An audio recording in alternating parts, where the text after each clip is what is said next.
Salut à tous, c'est Sully Perfecten, j'espère que vous allez bien. Une vidéo particulière, puisque ce sera ma dernière review, voilà, je préviens. Ma dernière review, celle de SummerSlam. Voilà, où il s'est passé certaines choses, en particulier à la fin de cette nuit 2, vous êtes au courant. American Nightmare, voilà, le cauchemar américain, il est de retour. Et donc, je vais quand même parler de catch, je vais parler des différents matchs. Je vais faire comme d'habitude, je donnerai les notes, etc. Je détaillerai, je fais mon analyse comme j'aime le faire habituellement, ou en tout cas comme j'aimais le faire. Et puis à la fin, voilà, je m'épancherai davantage sur ce qui s'est passé, les conséquences aussi, et puis sur l'avenir, je dirais, de ma chaîne, en particulier, et des conséquences, quoi. Voilà, donc déjà, on va faire, comme d'habitude, on va afficher le poster avec la note globale que j'ai donnée au show, et puis la décomposition aussi des deux notes, des deux nuits, puisqu'il y avait deux nuits, donc il y a une note pour chacune des nuits, et puis une note globale, et avec un avis un peu général sur ce que j'en ai pensé. Voici le poster, donc. Voilà, deux nuits qui sont quand même très très différentes, puisque j'ai donné une note de seulement 2,75 à la nuit 1 et de 3,75 à la nuit 2. Et je me suis pas embêté, j'ai fait une moyenne pure et simple. J'ai donné donc une note globale à cette édition de SummerSlam de 3 étoiles 25. Voilà, déjà, de façon peut-être un peu plus secondaire, mais pour moi ça compte. Les shows en plein jour, moi j'ai jamais vraiment aimé ça, je l'avais déjà dit. Heureusement, la lourde structure qui était située au-dessus du ring permettait, on va dire, d'ombrager au maximum, ce qui a rendu le show plus regardable que les autres shows diurnes habituels. Et c'était mieux sur la fin, malheureusement, c'est quand il restait plus qu'un match ou deux, que la nuit tombait, quoi.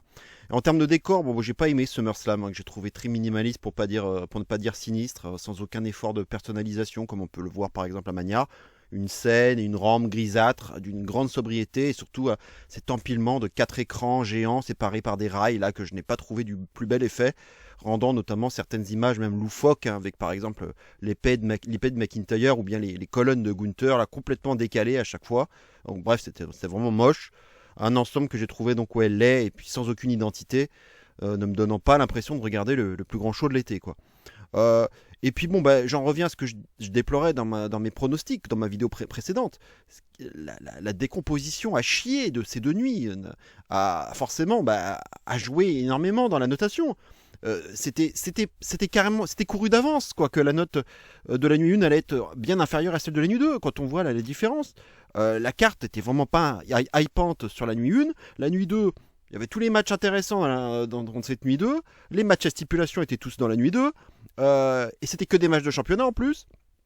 Bref, tout ce qui était intéressant, c'était la nuit 2. Donc la nuit 1, de toute façon, je ne voyais pas comment est-ce que pouvait être meilleure que la nuit 2. Ça, c'est clair et net. Donc ça, c'était déjà, ça, ils se sont mis gérer une balle dans le pied, quoi, en faisant ça, quoi. Je comprends pas pourquoi ils n'ont pas mieux réparti. Il y avait largement la possibilité de faire mieux en termes de répartition des deux nuits, et quitte à avoir, ce qui aurait permis au moins d'avoir au moins deux shows peut-être à 3,5 chacune. Ça aurait été plus équilibré déjà, puisque là forcément, oui, en termes de notation, oui, ça fait une étoile d'écart, quoi, ce qui est énorme. Voilà, effectivement la nuit 1 était très très décevante, décevante dans une moindre mesure, on va dire, parce que vu la carte, en tout cas, elle était très faible. C'était même si je le prends comme un pay-per-view à part entière, pour moi, c'est l'un des pires pay-per-view de l'année, tout simplement. Il y a vraiment très peu de choses à se mettre sous la dent, on détaillera ça. Et à l'inverse, les choses intéressantes, c'est dans la nuit 2, quoi. Donc forcément, on a des matchs de meilleure qualité. Et là, c'est beaucoup plus intéressant déjà ce qu'on regarde. Voilà, tout simplement. Et je vais pas détailler ça maintenant, on y reviendra, mais sur le fait majeur, je dirais, de la fin de la nuit 2. Celui de la nuit 1, on en reparlera aussi, bien sûr, mais celui de la nuit 2, voilà, ça, je préférerais garder ça pour la fin. Mais en tout cas, il y a vraiment deux nuits complètement différentes, quoi. Et puis aussi, on peut dire que on a fait la part belle au face dans la nuit 1 et puis dans la nuit 2, à la part belle au heel. Comme je le dis souvent, moi j'aime bien faire mes pronostics en fonction aussi de la répartition entre les victoires heel et face. bah oui, il en faut des deux, quoi. C'est pour ça des deux côtés, parce que je pense c'est rare en général d'avoir des shows 100% heal et 100% face en termes de victoire, quoi. Donc c'est pour ça que j'essaie d'un peu de répartir. Bon, bah là, effectivement, à partir du moment où la nuit 1 était très très favorable au face, bah, il fallait s'attendre quand même à un renversement de situation dans la nuit 2, ouais, si c'est ce qui s'est passé. Voilà. Bon, bah maintenant, on va passer directement au graphique de la nuit 1, hein, avec déjà les notes dans le détail, sur ce que et puis après, je reviendrai dans le détail, mais sur ce que j'en ai pensé. Donc, voici le graphique donc de la nuit 1, 2,75, donc c'est la note globale. Jay, Uso et Roman Reigns contre les Browns, 3,5. Bliss et Flair contre Roxakel, 3,5. Zayn contre Cross, 1,5, hein, le pire show du week-end, hein, ou en tout cas l'un des deux pires shows du week-end. Stratton contre Cargill, 2,75. Drew et McIntyre et Logan Paul contre RK Roll, 3,25. Et enfin le main event, Punk contre Gunther, 3,75. Donc bah voilà, on le voit tout de suite sur ce graphique, c'est que les notes ne sont pas exceptionnelles, quoi. C'est très moyennasse, quoi. Le main event rattrape un petit peu les choses, mais encore... C'est pas le banger, je dirais, que beaucoup ont annoncé, en tout cas. Mais bon, après, chacun se fera son opinion sur le sujet, bien entendu. Bref, allez, on va passer directement au premier match, à savoir Jay Uso et Roman Reigns contre les Browns, hein, Braun Breaker et Bronson Reed, 3 étoiles et demie pour la note. Bon, bah, un choix d'opener qui m'a pas surpris, hein, pour le coup, au vu de la carte que l'on avait, et du peu de candidats crédibles pour occuper cette position, hein.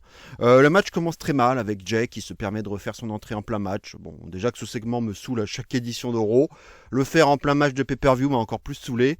Heureusement que les heels ont vite arrêté ça, hein, d'ailleurs. Le dive de Jay qui s'en est suivi n'était pas très safe, hein, faisant plus mal à Roman qu'aux deux autres au final. Plongeon spectaculaire de Breaker sur Reigns à l'extérieur afin de porter un coup de bélier à ce dernier. Ça fera une belle image à montrer au ralenti. Démarre alors une séquence interminable là, de domination des heels sur Jay. Un canevas que l'on ne verra que trop souvent dans cette nuit 1 par ailleurs. On veut frustrer le public en faisant mousser le hot tag de Roman, mais cela prend des heures. Duel à distance, Breaker Roman, avec Breaker qui troll Roman tout en portant un collier de tête à Jay. Et au moment où l'on croit que Jay va enfin pouvoir faire le tag, celui-ci est bloqué à la fois par Reed et Breaker, avec un beau plongeon par la même occasion. La hit continue et je suis déjà au bord de la crise de nerfs après à peine 30 minutes de show.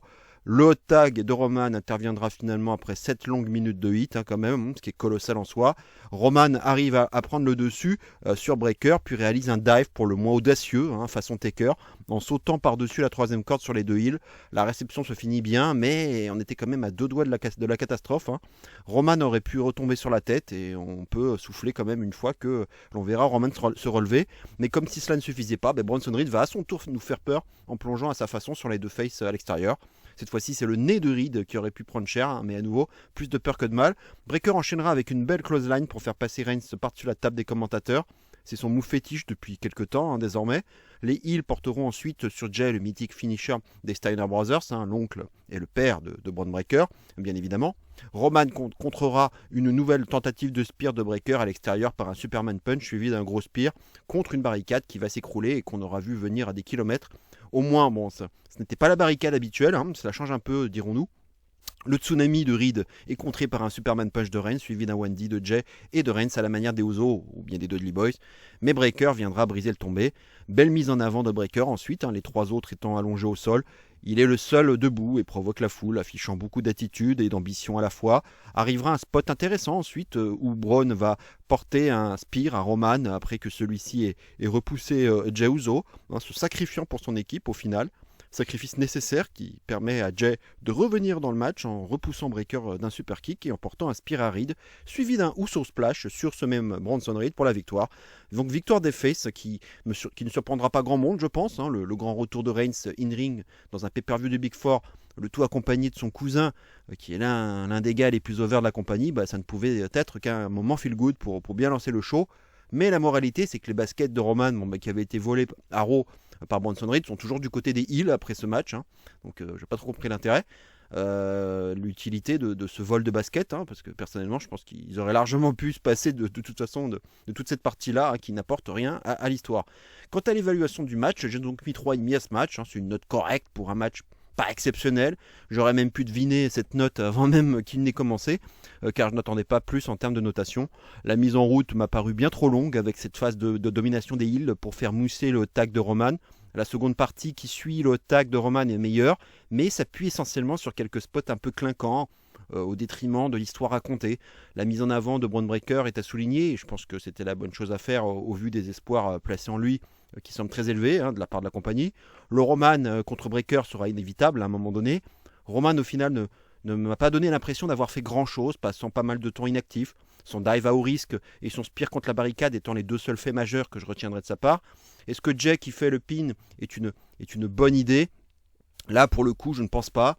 Autant que Reed essuie le pin, bon, je l'avais pronostiqué, autant j'aurais trouvé plus logique que ce soit Roman qui fasse le pin pour son grand retour in-ring, surtout en termes de crédibilité. Une nouvelle fois, cela prouve aussi d'une certaine façon que le grand projet, c'est Braun Breaker et que Bronson Reed est assez secondaire en comparaison. Bref, un match à la mise en route bien trop longue pour une seconde partie quelque peu meilleure. Un constat que j'ai l'impression d'avoir fait des centaines de fois, du temps où Roman était champion. La bonne équipe a gagné. Le public était content et ça ouvre plutôt bien le show, mais honnêtement, c'est pas un match dont je vais me souvenir longtemps. À noter que Breaker est reparti en boitant quand même et que son genou était strappé à l'issue du show, on l'a vu. Il faudra donc surveiller ça de près, en espérant bien sûr qu'il n'y ait rien de grave. On va passer maintenant au match suivant. Alexa Bliss et Charlotte Flair contre Roxakel pour les titres féminins tag team. 3,5 pour la note, encore une fois 3,5. Un match qui commence par de la hit, comme le match précédent. Charlotte étant celle qui subit les assauts des heels, ce qui peut paraître étonnant. Le public est plutôt calme, mais malheureusement. Au moins, Flair va pouvoir faire le tag avec Bliss bien plus vite que Jay sur Roman précédemment. Et finalement, ce qui paraissait étonnant la première fois, ne l'est plus ensuite, puisque la vraie longue phase de domination des heels va démarrer lorsque Bliss sera dans le ring. Charlotte se retrouve alors dans la position de Roman et l'on frustre à nouveau le public. Étonnant quand même tout de même d'avoir 2 fois de suite la même construction pour démarrer le show. Flair passe enfin à l'action ensuite, ce qui permet de réveiller quelque peu le public. Son moonsault depuis la 3e corde est pour une fois bien réalisé. Moment drama ensuite lorsque Roxanne va tirer Raquel à la manière de Roman sur Jay, lui évitant de se prendre une droite d'Alexa, que Charlotte va encaisser à la place de Raquel. Un moment quelque peu intéressant qui peut instiller le doute quant au dénouement de ce match. L'enchaînement Tejana Bomb Pop Rocks de la part des heels sur Charlotte pouvait alors laisser croire à une victoire des heels, mais non, Bliss viendra briser le tombé avec un joli blockbuster au ras du sol. Le public applaudit ce qu'il voit.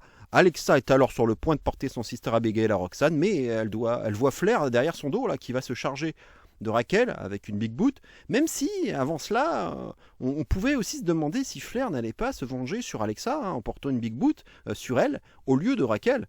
Malgré cette préparation de Sister Abigail que j'ai trouvé quelque peu longue, Roxanne ne semble pas vouloir s'en dégager et Alexa apporte finalement sa prise de façon peu impactante au demeurant.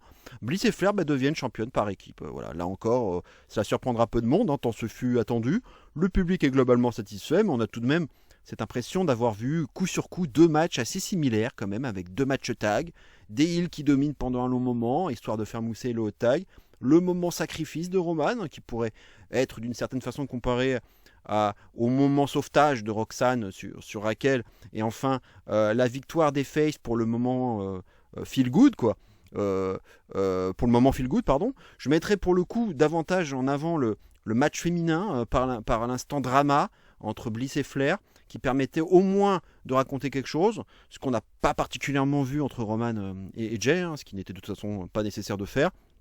À présent, je n'attends plus que les t-shirts We Are Friends, mais comme le dit Alexa, Charlotte a du mal avec le F-word, mais elle a tout de même prononcé par inadvertance lors du post-show, Charlotte, donc on va attendre que cela se développe entre les deux, mais ça ne devrait plus tarder.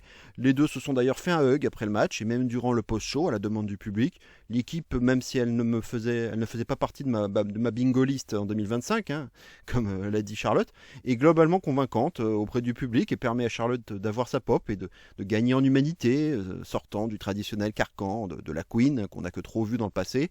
Le Judgment Day commence mal, ce SummerSlam, et on verra si cela continuera avec Dominique lors de la nuit 2. J'ai donc donné 3,5 à ce match, à l'image de l'opener, donc vraiment 2 matchs qui se assez similaire finalement. Match donc convenable et même un poil plus convaincant que le précédent, je dirais. On a une belle dynamique entre Bliss et Flair, un duo inattendu entre deux anciennes rivales devenues partenaires qui arrivent petit à petit à trouver l'unité, leur permettant d'atteindre des sommets. Le mini-drama sur le coup malencontreux d'Alexa sur Flair a permis de laisser le doute quant à l'issue du match, voir la pérennité de cette équipe. Le finish, bien que j'ai trouvé la préparation du Sister Abigail un peu longue, est globalement réussi, avec Bliss qui attend que Flair vienne porter son assaut sur Raquel avant de porter son finisher, montrant que l'équipe est en train de trouver la bonne carburation et arrive à coexister au fil des matchs, malgré quelques réglages à parfaire. On pourrait aussi croire que Flair va porter la Big Boot à Alexa à la place jusqu'à la révélation finale. C'était plutôt une nice touch, je dirais. Roxanne prend certes le pin, mais aura été bien mise en valeur à l'image de Bron Breakker précédemment. Aucun doute là-dessus, elle gagnera de nombreux titres solo dans sa carrière et sera une valeur sûre du main roster d'ici quelques temps. Charlotte, avec ce titre tag, permet au moins de ne pas la mettre sur un titre solo et de la rendre plus humaine et accessible. Un début de match assez lent, comme pour le match précédent, c'est ce qu'on peut aussi reprocher à ce match, avec un public peu réactif. Le match n'a vraiment pris de l'ampleur que dans ces dernières minutes en fait. Même si ce match est globalement solide, on ne peut pas dire qu'il restera dans les mémoires.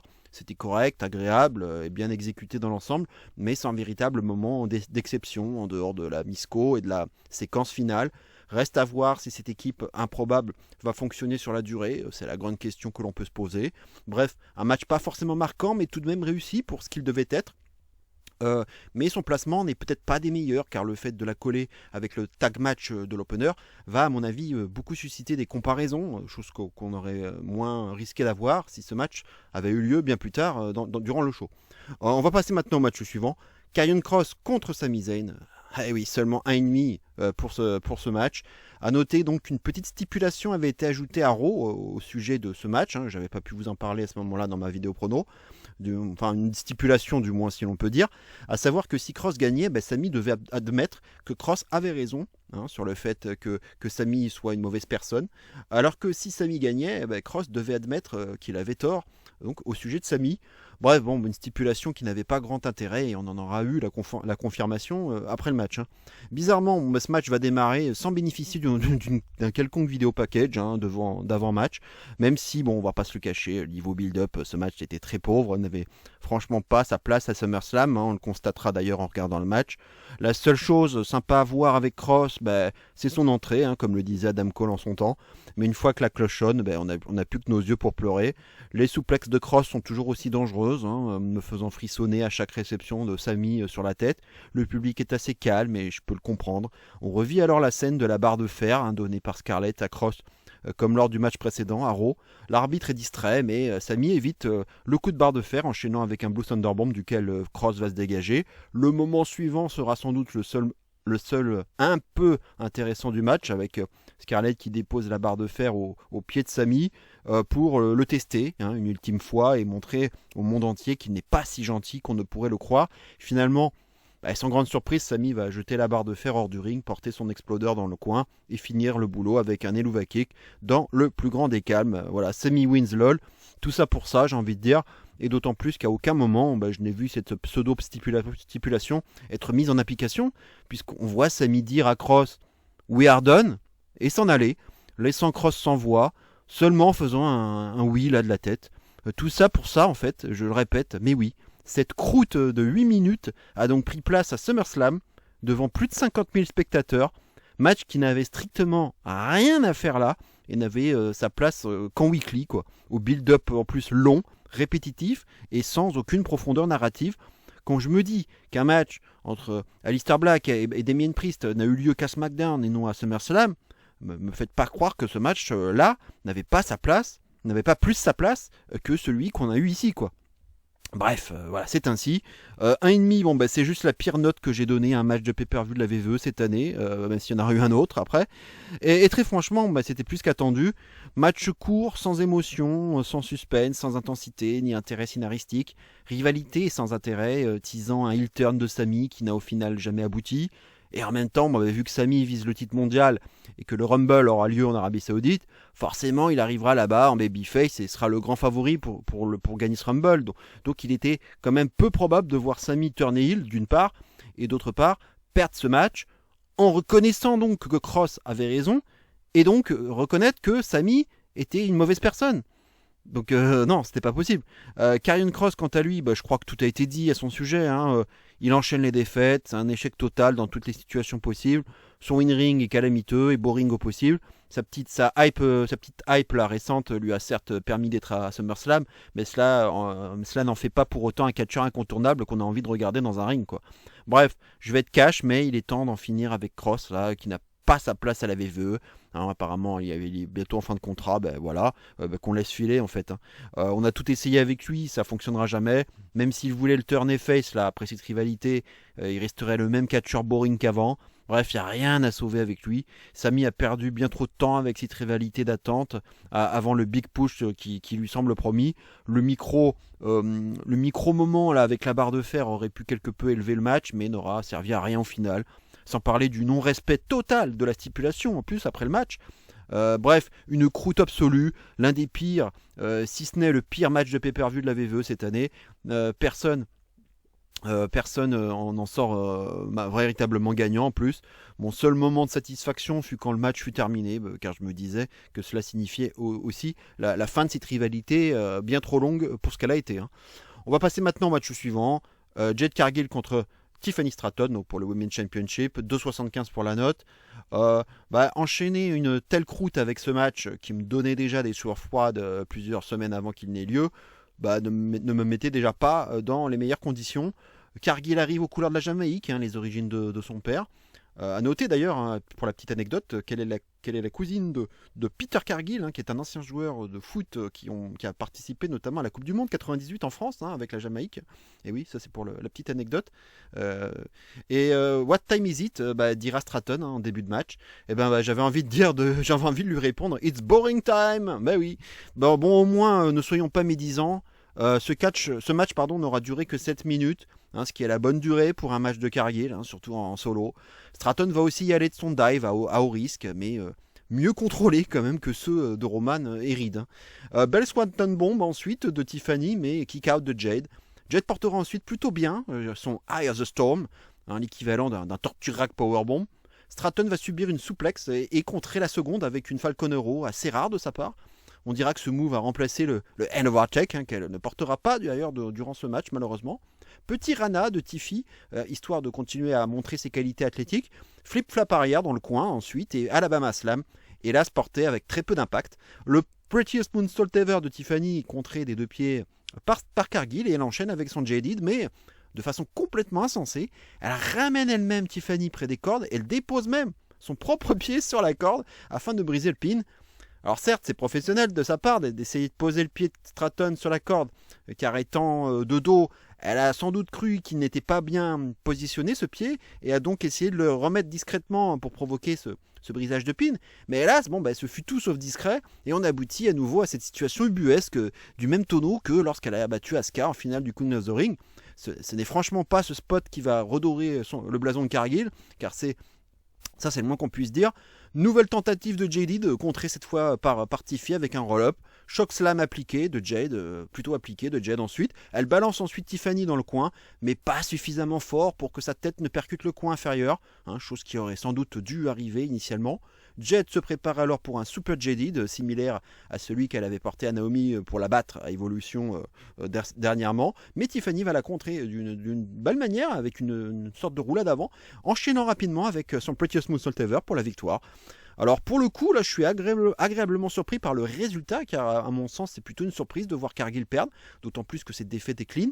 Je suis content que Tiffany ne perde pas, cependant ça ne veut pas dire qu'elle ne perdra pas lors d'une revanche d'ici quelques temps. Match qui aura donc eu le mérite d'être court, seulement 7 minutes. Cela permet de masquer du mieux possible les lacunes de Jade et de valoriser Tiffany dans un rythme rapide et en multipliant les manœuvres de haut vol dont elle est capable et qui ont permis à ce match de ne pas être une catastrophe. J'ai par ailleurs plutôt apprécié la séquence finale avec cette roulade avant de Stratton pour contrer le Super Jaded, suivi d'un Prettiest Moonsault Ever rapidement porté pour gagner le match. À nouveau, je vais dire la même chose de Cargill. Je ne nie pas sa volonté de bien faire, hein, ça n'empêche pas, mais c'est encore bien trop scolaire pour en faire une top catcheuse. Vouloir bien porter ses prises, comme Light of the Storm et son Shock Slam, bah, c'est une bonne chose, mais être un bon catcheur, ce n'est pas que ça. Il faut aussi transmettre de l'émotion, raconter une histoire dans le ring. Sauf qu'ici, il y a eu zéro histoire racontée, à l'image du build-up, hein, qui n'a quasiment pas existé. Et d'ailleurs, la rivalité non plus n'a jamais existé. Malheureusement, si ces prises ont été globalement bien exécutées, on sera obligé de retenir aussi son énorme botch, là, lorsqu'elle dépose de façon ostentatoire le pied de Tiffany sur la corde, suite à son Jaded. Donc oui, on le voit encore ici, Jade n'est clairement pas prête à être championne solo, et pour le coup, je suis limite content d'avoir foiré mon prono sur ce match. Hein. J'ai mis un 2,75 essentiellement grâce aux jolies manœuvres de Tiffany, mais en dehors de ça, le match ne raconte rien, n'a aucune epicness, est torché comme pas possible, et n'a pas le niveau d'un match de pay-per-view du Big Four, surtout un match de championnat. Ce match a surtout ressemblé à une exhibition rapide, sans véritable construction émotionnelle. Au final, ce fut juste un échange de gros moves, sans liant. Jade a bien appris sa leçon, elle a récité sa poésie apprise par cœur, sauf qu'elle en a oublié de transmettre l'émotion et d'essayer de comprendre le sens du texte qu'elle a récité. Cela dit, même si je ne suis et ne serai jamais le plus grand fan de Cargill, je suis quelque peu surpris de cette défaite clean après une si grosse construction pour lui donner du momentum, après avoir battu Asuka en finale du Queen of the Ring et Naomi dans un no holds barred match à Evolution, quoi. Là encore, il y a ce côté tout ça pour ça qui ressort à l'issue de ce match. Tiffany semble assez seule dans cette division féminine de SmackDown, là pour l'instant privée de Bianca Belair, de Flair et de Bliss prises en équipe, et de Giulia occupée avec le titre US. Finalement, il ne restait plus que Cargill dispo, et c'était tout sauf un cadeau pour Tiffany. Un shake-up s'impose véritablement, et j'espère que ce soit Bayley, soit Bayley, soit Valkyria, qui ira rejoindre le show bleu afin de redynamiser tout ça. Hein, vu que pour Rhea et Sky, il y a encore des choses à finir à Raw, visiblement, et que Becky détient toujours donc, le titre intercontinental. Et d'ailleurs, à propos de Bianca, on pourra noter son absence lors du match ou du post-match. Cela aurait pu aussi raconter quelque chose, du moins davantage, si Cargill avait gagné. C'est peut-être pour ça qu'elle ne s'est pas montrée d'ailleurs. Peut-être que finalement le programme potentiel entre Jade et Bianca se déroulera sans titre et que Bianca permettra de tirer le meilleur de Jade, notamment d'un point de vue émotionnel et narratif. Mais ça, rien n'est moins sûr, quoi. Puis bon, du coup, franchement, l'arbitre spécial à Evolution, je ne comprends pas l'intérêt. Encore moins, surtout si Bianca n'apparaît pas à l'issue de ce match, ou pendant en tout cas. Donc voilà, 2,75, un 2,75 qui succède à un 1,5. Cette nuit 1 de SummerSlam est définitivement oubliée, et ce n'est pas le match suivant qui va relever le niveau, à savoir Drew McIntyre et Logan Paul et contre RK Roll, 3,25 pour la note. Au moins plus de peur que de mal pour McIntyre qui a bien pu rentrer aux États-Unis à temps pour ce match suite à ses problèmes de visa. Enfin, visiblement, c'était ça. J'étais même en train d'envisager son remplacement par Grayson Waller, par exemple, ce qui aurait pu constituer une bonne équipe de petits cons là, avec Logan Paul, qui serait à mon avis bien mieux assorti que la paire McIntyre-Logan Paul. Jelly Roll arrive habillé en Dédé le plombier. Voilà, c'était pas du plus bel effet. Déjà le troisième match tag de ce show et je n'avais vraiment plus envie d'en voir après ça, à part bien sûr le TLC du lendemain. Roll montre quelques moves corrects en début de match sur Paul avec un body slam et une descente du coude. Il parle alors à Orton là, pendant des heures juste pour lui dire qu'il a envie d'affronter McIntyre lui-même plutôt que de faire le tag avec Orton. McIntyre prend logiquement le dessus sur Roll et je vous le donne en mille. Troisième match tag de la soirée et troisième construction identique avec cette longue domination des heels histoire de faire mousser le hot tag du babyface, en l'occurrence Orton ici. C'est tout de même assez usant comme canevas, surtout 3 fois dans le même show. Une fois le tag réalisé par Orton, le match gagne enfin un peu en vigueur et le public se réveille quelque peu. Orton porte ses moves signatures habituels, rien de nouveau sous le soleil. Un Bayley to back suplex pour chacun des heels sur la table des commentateurs, suivi d'un mini Claymore de Drew sur Orton, histoire de calmer le public. Roll se prendra un One Lucky Punch de Paul par la suite. On retombe dans une phase de hit. Paul prépare la table des commentateurs, ramène quelques bouteilles de Prime au passage, bien évidemment, c'est Prime quoi. Drew dépose Jelly Roll sur la table et Paul s'élancera pour un très joli splash sur Roll. La table va bien sûr s'écrouler pour l'occasion, ce sera l'un des plus gros spots du match. On saluera tout de même donc le courage de Jelly Roll pour avoir su encaisser un tel choc. Tout le monde s'attroupe là autour de Roll, le drama est total, il est blessé, le match va finir à 2 contre 1, merde, comment on va faire? Mais non, bien évidemment, j'ai jamais vraiment marché à la feinte personnellement. C'est du classique VVE, on raccompagne péniblement Roll vers la rampe, mais comme il reste planté là pendant de très longues secondes, on se doute bien qu'il va finir par revenir. Il remonte alors péniblement dans le ring et fait même le tag avec Orton. Le public pop, et comme par magie, la Jelly Roll ne semble plus blessé. Voilà, ça c'est la magie du catch, et la magie du corps humain sans doute. Il a même tout son temps là devant lui pour porter un chokeslam à Logan Paul, comme il l'avait fait sur Austin Theory et non le Miz, contrairement à ce que j'avais dit dans ma précédente vidéo, donc mea culpa. Il enchaîne avec le deuxième move attendu dans sa checklist, à savoir le Black Hole Slam sur McIntyre, ou le Black Roll Slam, comme avait dit Michael Cole pour le jeu de mots pourri. Jelly Roll est en feu, là, il est pas blessé une seule seconde, il portera même un beau power slam pour contrer Logan Paul, mais Drew va contrer le pin et enchaîne avec un Claymore au ras du sol, suivi d'un RKO d'Orton sur Drew. Paul en profite alors pour projeter Orton contre le poteau et achever Jelly Roll avec un Paul from Grace, Frog Splash. Honnêtement, je suis sur le cul. Suite à ce résultat. Victoire des Heels donc. La clim dans le public est monumentale et je dois avouer que la VVE a bien joué le coup pour nous surprendre, surtout que cela faisait suite à une défaite de Cargill loin d'être prévisible juste avant. A priori, ce match était fait pour avoir un one-shot et donc j'aurais plutôt donné la victoire à Jelly Roll et à Orton pour le petit moment feel-good. Mais peut-être que comme cette première nuit était vouée à être dominée par des victoires face, ils ont voulu nous calmer un tout petit peu avec cette victoire heel, mais ce n'est pas celle que j'avais attendue personnellement. Quant à l'évaluation, j'ai donné un 3,25 à ce match, somme toute correct dans l'ensemble, sans être exceptionnel bien sûr. Je n'avais aucune hype ni quelconque intérêt pour ce match et je n'attendais rien de spécial. On saluera comme souvent la solide performance de Logan Paul, qu'on l'aime ou non, il est devenu un performeur crédible, capable de livrer des moves spectaculaires, comme ce splash sur la table des commentateurs, là, hyper spectaculaire. Jelly Roll, de son côté, restera pour ma part en dessous de Logan Paul et de Bad Bunny, dans le classement honorifique des VIP qui ont catché à la VVE, mais bien qu'il soit limité in-ring, ce qui est normal, évidemment, on peut saluer quand même son effort sincère, notamment en acceptant de prendre des bumps risqués et en acceptant aussi d'essuyer la défaite de façon clean, ce qui n'est pas toujours le cas quand même de la part d'une célébrité. Un match fun et divertissant par moment, avec une construction typique de match impliquant une célébrité, le passage à hit, le spot de table, la fausse blessure et le comeback final. Mais d'un autre côté, un match que j'ai trouvé terriblement long, 17 minutes qui m'en ont paru 25, surtout comparé aux deux matchs féminins qui en combiné dépassent à peine la durée de ce match. Roll n'est pas un catcheur, et ça se voit. Évidemment, il a bossé, on ne peut que saluer ça, ainsi que ses bumps, mais c'est une estrade bien trop importante qu'on lui donne ici, à savoir un pré-mini-event de SummerSlam devant plus de 50 000 personnes dans un match de 17 minutes. À nouveau, quand on pense à tous ces catcheurs méritants qui se cassent le cul toute l'année et qui ne sont même pas sur la carte, ça fait mal quand même de voir ça quelque part. L'utilisation de Drew et Orton fait aussi peine à voir. On a ici deux anciens champions du monde et futurs Hall of Famer qui jouent les figurants ici dans un match sans enjeu majeur. Autant faire un match entre les deux à la place. Un match qui donnait plus l'impression d'être là pour les réseaux sociaux et pour faire le buzz, plutôt qu'un match de catch classique, structuré et avec des enjeux solides.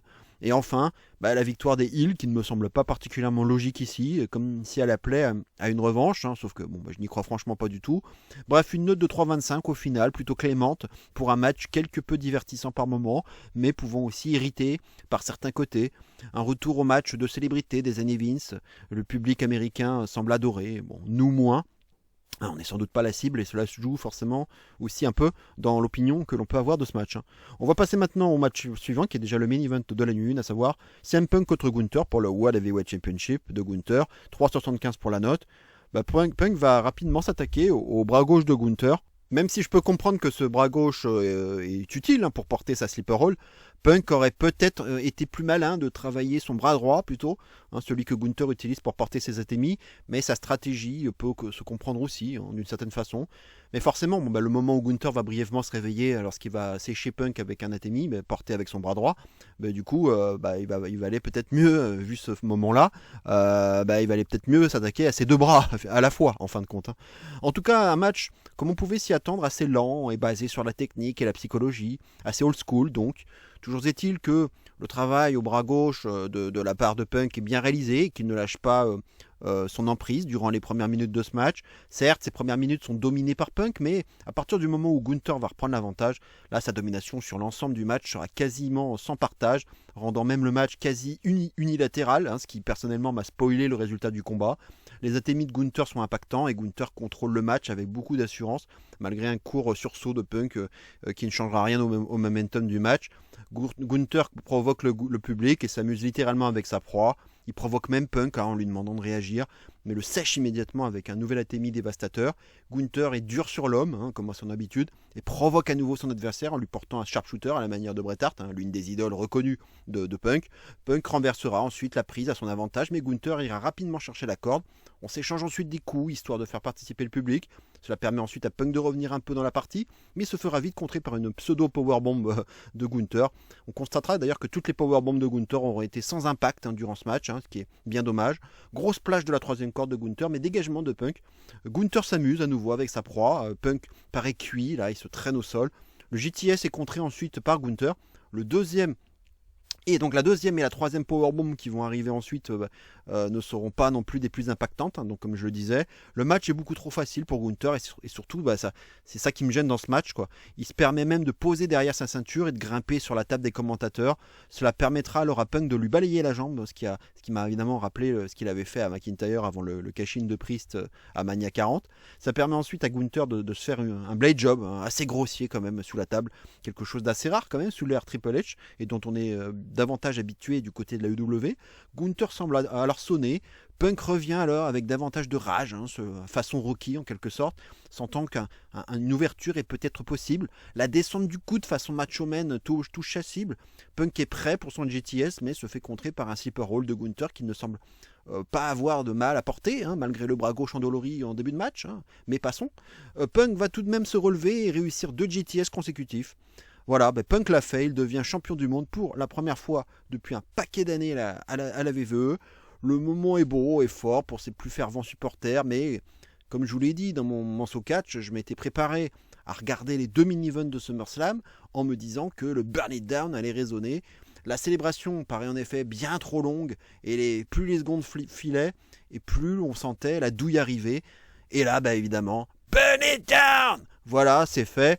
Je m'y étais préparé, la pop est monstrueuse, Rollins arrive en béquille, aux côtés de Heyman, un léger doute était permis, était-il juste là pour une simple prise de rendez-vous pour plus tard, lorsqu'il sera rétabli, ou bien cette blessure était-elle un énorme swerve depuis le départ? Eh bien moi, très franchement, je n'ai pas douté une seule seconde, le fameux work du siècle dont je parlais dans ma vidéo précédente a bel et bien eu lieu. Alors work du siècle, avec des guillemets, je précise, le moment où Rollins s'arrête et laisse tomber ses béquilles était plutôt bien joué, je trouve. Là-dessus, le sort de Punk était scellé, même s'il avait largement le temps de fuir suite à cela, mais bon, passons. Les coups de mallette pleuvent, le cash-in est officiel, curb stomp 1, 2, 3, Rollins devient World Heavyweight Champion pour la deuxième fois. Le show se finit sur un shocking moment, le clan de Rollins est réuni.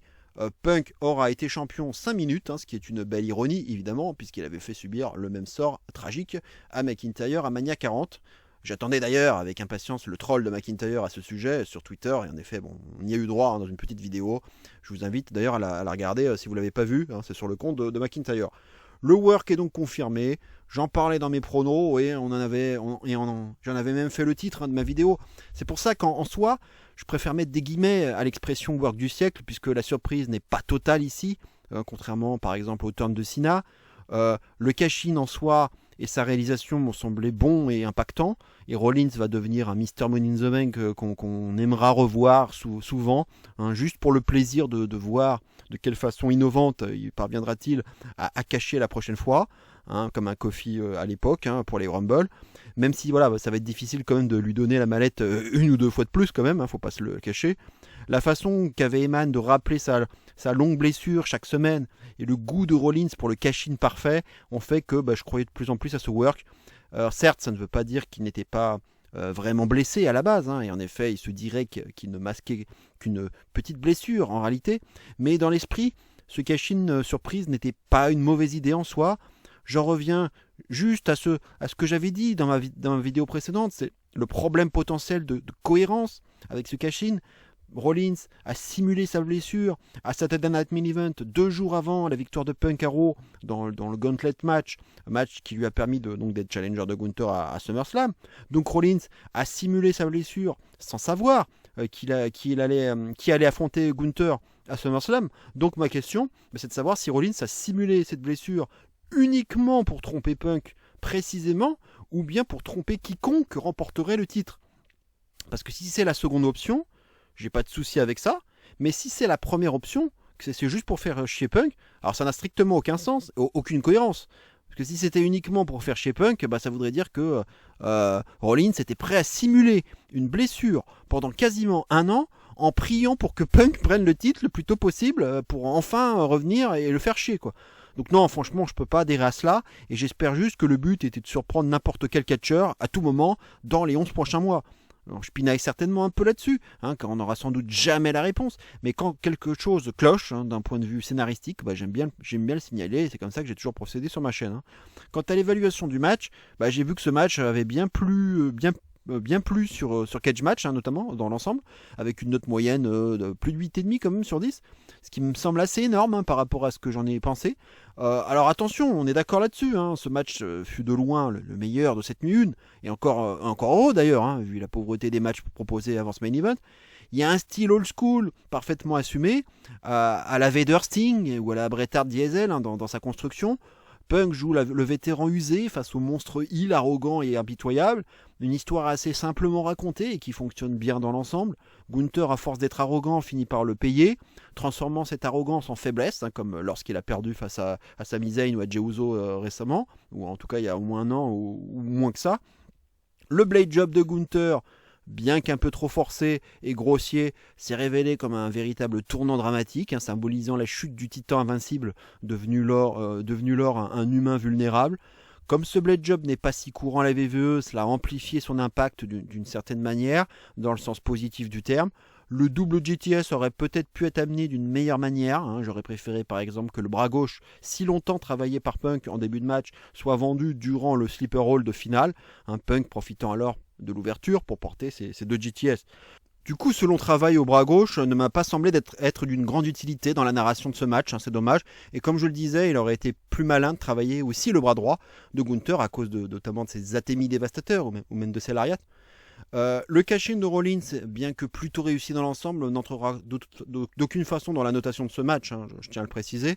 Donc oui, bien sûr que ce match a ses qualités, sa narration, sa psychologie et son suspense, mais si je ne lui donne même pas 4, note avec laquelle j'ai hésité par rapport au 3,75, c'est non seulement par rapport à ces petits défauts de construction que je viens d'évoquer, mais aussi, surtout, sa lenteur et sa trop longue durée. 30 minutes, c'est bien trop long à mon sens, il aurait pu raconter la même chose avec moins de temps. Autant quand c'est la New Japan par exemple qui propose ce genre de match fleuve, cela me gêne moins car la plupart du temps le match va crescendo et prend le temps de poser tranquillement les bases avant de monter progressivement en intensité, en drama et en suspense jusqu'à l'emballage final qui est souvent assez époustouflant. Sauf qu'ici je ne peux pas en dire autant. Le début en effet avait le même type de narration qu'à la New Japan, c'est technique, méthodique et psychologique. Un travail sur un membre est réalisé d'assez bonne façon par Punk, mais comme je le soulignais, il n'y a aucun payoff à tout ça à la fin du match. Le drama ne monte pas non plus assez. Je ne ressens pas autant ce sentiment d'oppression, le sentiment que le suspense me tient scotché à mon siège et que je suis en train de vibrer pour ce match.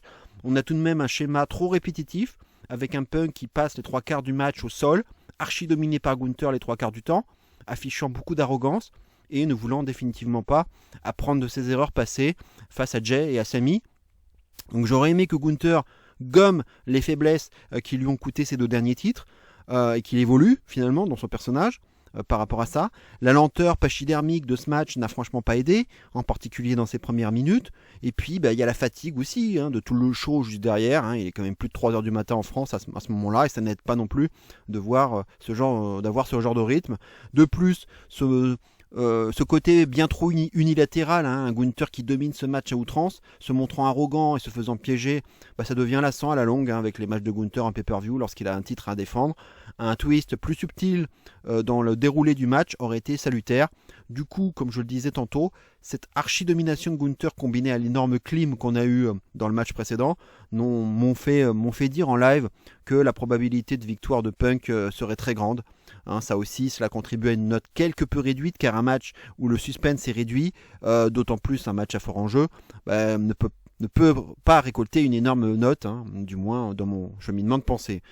Enfin, je pourrais aussi critiquer le même schéma avec les matchs de Punk, hein, qui a tendance lui aussi à beaucoup se traîner par terre en jouant les mecs cuits. De plus, je ne pense pas qu'il soit judicieux qu'il continue à porter des prises de soumission, car il n'est pas des plus à l'aise dans cet exercice, je trouve, bien qu'ancien pratiquant de Jiu-Jitsu. Je le trouve plus crédible lorsqu'il porte par exemple l'Anaconda Vice. Un dommage qu'il ne l'ait pas porté sur le bras gauche d'ailleurs de Gunther, ça aurait été quand même le parfait moment pour le faire. Bref, comme vous le voyez, un mini-event globalement de qualité avec un post-match très bien orchestré, même si je n'étais pas surpris par celui-ci, mais qui contient tout de même pas mal de failles qui n'en font pas le banger absolu que certains décrivent.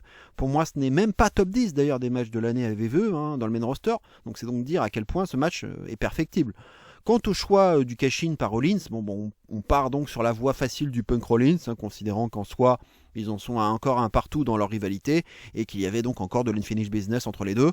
Punk se fait avoir par Rollins à Mania, puis à SummerSlam, donc sa course vers le titre promet d'être longue, et ira peut-être jusqu'au prochain Mania, mais j'aurais aussi trouvé intéressant que Rollins cache notamment sur Cena, dans l'optique d'un face turn de Cena justement, mais bon, vu que le face turn de Cena a subitement été amené à SmackDown la veille de SummerSlam, cela pouvait remettre en perspective donc la possibilité d'un cash-in lors de la nuit 2 par rapport à la nuit 1. Bref, on verra bien, et rien n'empêche à ce Cena Rollins d'arriver avant la retraite de Cena, surtout maintenant que Cena est redevenu face. Je terminerai enfin en disant que la défaite des Browns en début de show pouvait aussi être un indice selon lequel on aurait un 50-50 booking au sein du clan, The Vision visiblement, pour finir avec un Rollins champion. Et puis en dehors de la clim d'avant main event, finir sur un Punk champion ne m'aurait pas paru assez lourd en moment de hit sur la totalité de la nuit 1. C'est pour cela que lorsque je fais des pronostics, comme je le disais tout à l'heure, généralement j'essaie aussi de regarder les répartitions entre les victoires heel et face, car souvent on tâche de nous donner un peu des deux à chaque pay-per-view, et il est rare quand même que tout soit à sens unique dans une seule et même soirée. Et l'on verra d'ailleurs que la nuit 2 donc, va beaucoup contrebalancer avec la nuit 1 en nous proposant bien plus de victoires heel en comparaison. La nuit 2 justement, parlons-en à présent. Je vais vous présenter donc les notes que j'ai données à chacun des matchs qui la composent avant d'entrer dans le détail de chacun d'entre eux. Donc voici les graphiques donc, pour cette nuit 2. Naomi, Sky, Rhea, 4 étoiles pour la note, et je rappelle 3,75 pour la nuit 2. Six Pack TLC match, 4,5, le match de la soirée, et même le match de ce week-end de SummerSlam. Lynch contre Valkyria, 4 étoiles. Sikoa Fatou, 1,5, donc le pire match de SummerSlam à égalité avec Sami Cross. Dominique Mysterio contre AJ Styles, 3 étoiles. Et enfin le main event Cena Cody Rhodes, 4,25, donc quand même une très bonne note. Voilà, on va passer donc directement à l'opener de cette nuit 2, à savoir Naomi contre Io Sky contre Rhea Ripley, 4 étoiles pour la note. Belle entrée de Naomi, donc avec son propre père à la guitare, Sean McCray, un guitariste renommé. Un début de match où Naomi va logiquement être la cible des deux autres, au vu de ce qui s'est passé à la Evolution. On va en venir directement au finish. Rhea est sur le point de porter un Super Riptide à Io Sky depuis le coin supérieur droit, le même depuis lequel elle a failli réussir cette même prise sur Io Sky lorsqu'elle avait défendu alors son titre face à elle. Sauf que Bianca, elle avait déconcentré, on s'en souvient, et au final, Sky lui avait pris le titre. Donc symboliquement, ce spot a du sens. Après avoir réalisé ce Riptide très impactant, Rhea tente le pin, et là-dessus, je devine ce qui va se passer avec une Naomi venue en opportuniste surprendre Rhea avec un roll-up, avec prise de calbut pour bonne mesure. Une belle narration autour de Rhea, qui n'arrive toujours pas donc à battre Io Sky, alors qu'elle était à nouveau à 2 doigts d'y arriver. Et aussi une malédiction qui continue pour Rhea à SummerSlam, battue l'an dernier par Liv Morgan suite à une trahison de Dominique, et battue par Charlotte en 2021 dans un freeway incluant aussi Nikki Ash. Un pay-per-view qui ne lui réussit donc pas. Le résultat est purement logique. Naomi est championne depuis seulement 3 semaines et ne pouvait décemment pas perdre ce match. Elle gagne en heel opportuniste et en trichant, qui plus est. Bref, cela correspond bien à son nouveau personnage. Et puis du coup, ça lui permet aussi de rattraper un peu cette déception lorsqu'elle avait perdu le titre contre Natalya à SummerSlam, il y a quelques années aussi. Quant au match, j'ai donc donné un 4 étoiles, une belle copie dans l'ensemble. La comparaison au triple threat de Mania risque d'être beaucoup faite, vu qu'à part Naomi qui remplace Belair, on a les mêmes protagonistes dans le ring. Forcément, Naomi n'est pas Bianca dans un ring, et cela se ressent sur la notation de ce match qui est assez nettement en dessous en termes de qualité de ring pure et d'investissement émotionnel, avec un suspense bien plus limité ici qu'à Mania. Comme souvent, Io Sky et Rhea auront livré de belles performances. Sky continue de montrer qu'elle est la meilleure catcheuse de la WWE à l'heure actuelle. Il y a toujours une belle histoire à raconter entre ces deux-là, jusqu'aux derniers instants du combat. Dès que les deux sont seuls sur le ring, en face à face, le niveau monte et les spots sont chouettes à regarder. Le match démarre lentement, mais monte bien d'intensité par la suite. Vouloir s'en prendre à Naomi dès le début du match m'a semblé assez logique dans la narration du match. Naomi est clairement en dessous, niveau in-ring, mais aura bien su jouer sa partition d'un point de vue personnage. Une championne sournoise et opportuniste. Mais oui, clairement, ce n'est pas une Bianca Belair, Naomi, mais il manque bien trop de choses pour donner une meilleure note que 4 étoiles. Je ne suis même pas loin du 3,75, à vrai dire. Le finish, pour ma part, ne m'a pas dérangé, autant pour le personnage de Naomi que pour la malédiction de Rhea à la fois, vis-à-vis d'Io Sky et de SummerSlam même en général. Bref, ce match est un bon chapitre supplémentaire dans l'histoire entre Rhea et Io, et permettra, je l'espère, d'avoir un nouveau match à 1 contre 1 dans le futur, et sans intervention cette fois-ci, qui sera alors potentiellement l'un des plus grands matchs féminins de l'histoire de la compagnie. Naomi s'en va donc à Paris, donc défendre son titre face à Stephanie Wacker, affiche que l'on sentait venir et qui devrait être sympa à regarder, même si là aussi le suspense risque d'être assez limité. On en passe maintenant au match suivant, Six-Pack TLC match. Donc on sent bien sûr pour les titres tag team donc de SmackDown. Donc voilà, il y a les Motor City Machine Guns, les Street Profits, DIY, Fraxium, Andrade et Phoenix, et donc le Wyatt Six, les champions. A noter qu'on aura vu les Hardy Boys et les Dudley Boys avant le match, les deux équipes s'affrontant à Bound for Glory, du côté de la TNA pour la toute dernière fois. Ils en ont parlé un petit peu du côté des commentateurs. Dommage qu'on n'ait pas vu les titres TNA d'ailleurs à l'écran avec les Hardys. Je trouve dommage d'avoir mis ce match aussitôt, notamment par rapport à la luminosité, car très franchement, voir l'entrée du Wyatt Six en plein jour ne donne clairement pas la même chose quand il fait nuit ou bien dans une salle, dans une arène fermée. C'est la même critique que pour par exemple l'entrée de Wyatt à Mania 31, si vous vous en souvenez. Gros fail avec le body drop de Gacy là, par les Street Profits qui passe à côté de l'échelle. Le spot sera même finalement refait juste après. Ce sont des choses qui arrivent, surtout dans un match aussi chaotique. Clin d'œil aux Dudley Boys de la part des Street Profits ensuite, qui viendront installer un échafaudage de table impressionnant, rappelant les grandes heures des TLC match, et qui annonçait forcément un spot de malade vers la fin du match. La tentative de récupération des ceintures par Phoenix sans échelle avec l'aide d'Andrade était plus qu'audacieuse, mais j'ai apprécié ce spot, même si selon le théorème consacré, il ne faut jamais être le premier à toucher les ceintures, sinon vous êtes assuré de perdre le match. Petit moment de folie ensuite avec le One Final Beat de Gargano sur Gacy sur une table qui va s'écrouler, Loomis qui va porter une descente de la cuisse sur Ford sur une table qui va également s'écrouler, Phoenix qui portera un frog splash sur Fraser sur une table qui à nouveau va s'écrouler, et Axiom qui portera un Spanish Fly à Dawkins sur une table qui, je vous le donne en mille, va aussi s'écrouler évidemment. Holy shit moment, this is awesome, c'est le car crash qu'on attendait, et le public aime ça. Ce sera ensuite l'instant féminin du combat auquel on pouvait s'attendre, avec Candice LeRae venue monter l'échelle à la demande de Gargano, même si en soi, ça n'aurait en rien garanti la victoire de DIY. Bifab arrive ensuite, sans trop de surprise, en portant un rock bottom approximatif, c'est le moins qu'on puisse dire, suivi bien entendu de Nikki Cross qui viendra porter une back suplex à Bifab, vraiment le strict minimum. Le Rem monte l'échelle et tente de prendre les ceintures. Gargano tient l'échelle, mais Ford porte un coup de pied à Ciampa qui vient bousculer Gargano et après l'échelle, et donc Candice LeRae va se prendre un sévère bump sur une échelle qui va se briser à l'extérieur. Le visage de Ford est vraiment priceless et l'on saluera la prise de risque de Candice au passage. Eric Rowan viendra aussi prêter main forte au Wyatt Six, sans trop de surprise non plus, et on sera à deux doigts ensuite de revivre le classique spot du spear depuis l'échelle sur Ciampa suspendu au mousqueton. On croit que Fraser va réussir à jouer les Adam Copeland pour l'occasion, mais Ciampa va incroyablement réussir à esquiver le spear à la force de ses abdos. C'était assez cool, innovant comme spot. Malgré l'échelle remise d'aplomb par Gargano, Ciampa n'arrive même pas à décrocher les ceintures, ce qui semble quand même impensable vu que le ring à ce moment-là est libre. Ford va vite revenir quand même pour empêcher ça, Fraxium également, et le drama s'intensifie en haut de l'échelle.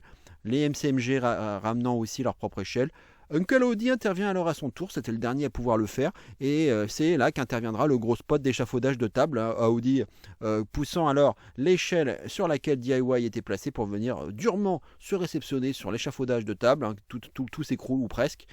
En voyant Andrade et Phoenix à 2 contre 1 là, face à Audi, j'ai vraiment cru que ce serait bon pour eux, hein, je l'avoue. Andrade venant porter en plus sa traditionnelle Sunset Flip Powerbomb sur une échelle, hein, sa spéciale Money in the Bank, hein, en quelque sorte. Phoenix avait alors un boulevard. Pour moi, le match était plié. Mais non, Gacy et Loomis vont revenir pour se débarrasser d'Andradix. Gacy n'a plus qu'à grimper l'échelle seul pendant que Loomis se fait le guet.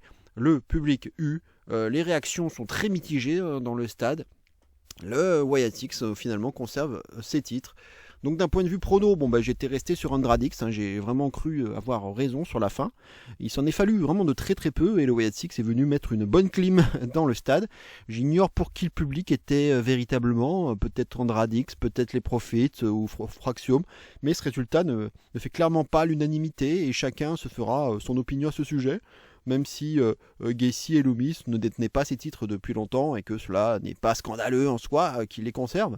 Mais cette stipule aurait peut-être pu permettre de protéger le Wyatt Six dans la défaite tout en récompensant soit Andradix, soit Fraxium, hein, c'est dommage je trouve. Quant à l'évaluation, j'ai donc donné un 4,5 à ce qui fut pour moi, sans trop de surprise, le meilleur match de tout le week-end de SummerSlam, même s'il reste pour moi en dessous du fantastique triple threat qu'on a eu à SmackDown entre les MCMG, DIY et les Profits. Un chaos total, un spectaculaire et jouissif, un vrai match popcorn avec des prises de risques énormes, un gros car crash, des tables, des échelles, des chaises, pas de temps mort, un festival d'action non-stop, des spots créatifs et innovants comme Ciampa qui esquive le spear tout en étant suspendu au mousqueton, le Spanish Fly d'Axiom ou bien le bump brutal de Candice LeRae à travers l'échelle. Chaque équipe a pu avoir son moment de briller, les hommages au TLC des grandes années étaient aussi présents face aux Hardys et aux Dudleys ici présents, Edge et Christian ne pouvant être présents pour les raisons que vous devinez, mais ces hommages rendus n'ont pas empêché à ce match de garder quand même son identité et son originalité. Seulement 16 minutes pour ce match, je croyais qu'il avait duré bien plus longtemps que ça personnellement, en tout cas c'est juste une impression. En termes de critique, comme je le disais, le choix des vainqueurs peut prêter à débat, la performance de Gacy, mais surtout de Loomis peut nous faire dire qu'ils n'ont pas été les plus méritants pour venir décrocher la victoire. Du coup la fin paraît un peu plate, voire décevante, malgré la qualité indéniable du match. Venir damer le pion d'Andradix là, à la toute fin, c'est assez frustrant je trouve, ce qui a pu aussi pousser le public à huer ce choix. On pourrait aussi déplorer le trop plein d'overbooking avec 12 catcheurs déjà présents, ajouter Rowan, Audi, Bifab, LeRae et Cross à l'action pouvait rendre le match quelque peu indigeste par moment. Forcément, vu le car crash proposé, il y a eu des petits ratés comme le body drop de Gacy par les Street Profits qui passent à côté de l'échelle, ou Candice LeRae qui reste suspendu un peu trop longtemps en haut de l'échelle en attendant son bump. Ciampa aurait aussi largement eu le temps de prendre les ceintures. Du coup, on retrouve ce classique problème de suspension, d'incrédulité que l'on retrouve dans pas mal de ladder match. Donc si l'on doit comparer ce combat au classique des TLC, on le mettra sans doute un peu en dessous à cause de l'absence d'un moment final explosif pour conclure ce match en beauté. Et vu la réaction des gens à l'issue du match, on sent que la déception l'emporte et l'on ne savoure pas totalement ce match comme on l'aurait voulu. Même si ce 4,5, c'est une très bonne note et que cela reste un excellent TLC match hyper fun à regarder et dont il faut saluer les prises de risque de tout le monde. S'il faut s'amuser à le comparer à d'autres TLC matchs, il sera en dessous de pas mal d'entre eux à l'arrivée. À commencer donc par le triple threat que j'évoquais tout à l'heure. Et puis même pour un côté un peu plus secondaire, j'aurais aimé qu'il y ait peut-être un petit truc, un petit clin d'œil entre Loomis et Gargano. Voilà, je crois qu'il l'avait fait en weekly, mais là durant le match, ça aurait peut-être pu être sympa avec The Way. En plus il y avait Candice LeRae qui était là. Voilà, un petit moment The Way. Voilà, pour le fan service, ça n'aura pas été mal, je pense. On va passer maintenant au match suivant. Becky Lynch contre Lyra Valkyria, 4 étoiles pour le match, pour le titre intercontinental détenu par Becky. Donc avec un no DQ bien sûr, no count out, avec toujours la stipulation, si Valkyria perd, elle pourra plus challenger Lynch pour son titre. Et à nouveau, donc l'entrée de Valkyria en plein jour, ça ne donne vraiment pas la même chose, j'aime pas du tout. Donc comme je disais tout à l'heure, nouveau thème pour Becky Lynch qui correspond, je dirais, davantage à son personnage. Il est correct, je dirais, disons que par rapport à la moyenne, qui est assez basse de toute manière. Vraiment pas facile pour les deux femmes d'hériter de cette place, quand même, cette place du mort. Après le TLC, je suis pas certain que ce soit le meilleur choix pour elle. Un match que j'ai pas trouvé facile à évaluer car j'ai eu beaucoup de sentiments partagés à son sujet. Car oui, j'ai aimé l'intensité de ce combat et l'envie d'en découdre qui correspondent bien à la rivalité. On a une Valkyria assez agressive d'entrée de jeu, ce qui permet de bien lancer le match. Les armes étaient là, on a eu de tout, la caisse à outils, le pied de biche, le kendo stick, les chaises, les tables, bref, il y avait globalement ce qu'il faut pour assister à un bon match no DQ. Il y a eu une bonne alchimie entre Becky et Lyra, on ne le dira jamais assez et ce n'est plus à démontrer. La violence était là, même si un peu de sang n'aurait pas été trop ici. Becky tente à nouveau de mettre Valkyria en valeur, du mieux possible, malgré un public peu réactif et pas encore totalement convaincu par Valkyria, malgré tous les efforts réalisés ces derniers mois pour la mettre en avant. Mais ce qui a pas mal dégradé la note finale et m'a rendu bien plus chiffon, ce sont plusieurs éléments, en particulier l'intervention de Bayley, à laquelle je pensais, tout en ayant de l'appréhension au cas où celle-ci interviendrait. Je ne voulais surtout pas qu'elle turn sur Valkyria, et heureusement on a évité cette erreur et le retour vers la feud, et à ce moment-là c'est une boucle infinie, une boucle infernale. Le fait qu'elle décide finalement de se révolter en attaquant Becky m'a un peu rassuré, sans oublier que depuis le départ, quand même l'histoire est censée tourner autour de Becky et de Bayley, puisque c'est quand même Becky qui a privé Bayley d'un match à Mania. Je pensais alors que Valkyria filerait naturellement vers la victoire, même si honnêtement, j'aurais aussi reproché que cette victoire soit intervenue grâce à Bayley et non pas par Valkyria elle-même. Mais au final, que nenni, puisque Bayley va frapper Valkyria par inadvertance et précipiter la victoire de Becky. Pour moi, c'est une fin hyper décevante et assez anticlimatique. Bayley, commet qui plus est une boulette, elle avait largement le temps de la rattraper en brisant le pin de Becky. Elle tente de le faire, mais il y a ce temps de latence là qui fait que c'est trop tard. Cette fin est assez anticlimatique et surtout ne conclut rien entre les trois femmes, alors que je pensais que SummerSlam aurait permis de passer à autre chose.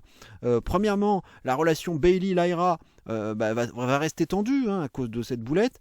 Deuxièmement, Lyra ne pourra plus affronter Becky pour le titre tant qu'elle sera championne et n'aura donc pas eu sa revanche, ce qui donne un côté inachevé à l'histoire. Et troisièmement, ça lance finalement potentiellement un match entre Becky et Bayley que certes, j'avais appelé de mes voeux, mais pas aussi tardivement que cela, parce que SummerSlam, ça aurait dû être cette plateforme pour ce combat, je l'ai dit plusieurs fois, et j'en démordrai pas. Ça a démarré à Mania, et cela devait de se terminer à SummerSlam, et pas après. On comprend que cette boulette de Bayley intervient dans un moment où elle est en plein doute, comme on a pu le voir brièvement lors du dernier Raw. Est-ce le retour de Bayley, la hugueuse, pour un retour aux sources ? On a vu ce post un peu bizarre de Mercedes Moné où elle mettait les paroles de la chanson de la hugueuse. Là, après, c'est pas elle est au courant de rien au niveau des bookings, mais c'est peut-être un teasing de rien du tout. Mais voilà, en tout cas, il y a un truc peut-être qui se trame autour de Bayley, et peut-être un renouvellement d'un truc, quelque chose, d'un repackaging, je ne sais pas. Mais toujours est-il que j'ai trouvé tout ce scénario quand même assez maladroit au final. De plus, le match m'a paru bien long, 25 minutes, c'est tout de même beaucoup. Son placement, comme je le disais, était vraiment compliqué juste après ce gros TLC match, et on a vu que le public n'était pas vraiment au rendez-vous durant ce combat, malgré la rivalité et l'enjeu qu'il y avait. Les botches techniques sont aussi à déplorer. Le passage du zip tie m'a paru bien trop long et maladroit. Lyra étant obligée en plus de refaire le nœud sous les yeux de la caméra et qui passe aussi pour une conne à essayer de briser ses liens avec le tendeur du ring ou bien un extincteur, alors qu'elle avait une caisse à outils à disposition ou même le pied de biche qui aurait largement pu faire l'affaire, quoi. Et même du côté de Becky, stratégiquement, il aurait été bien plus malin de menotter Valkyria les mains dans le dos, plutôt que les mains devant elle, ce qui aurait été bien plus compliqué pour Valkyria de se mouvoir, et surtout de porter le moindre assaut sur Becky, quoi.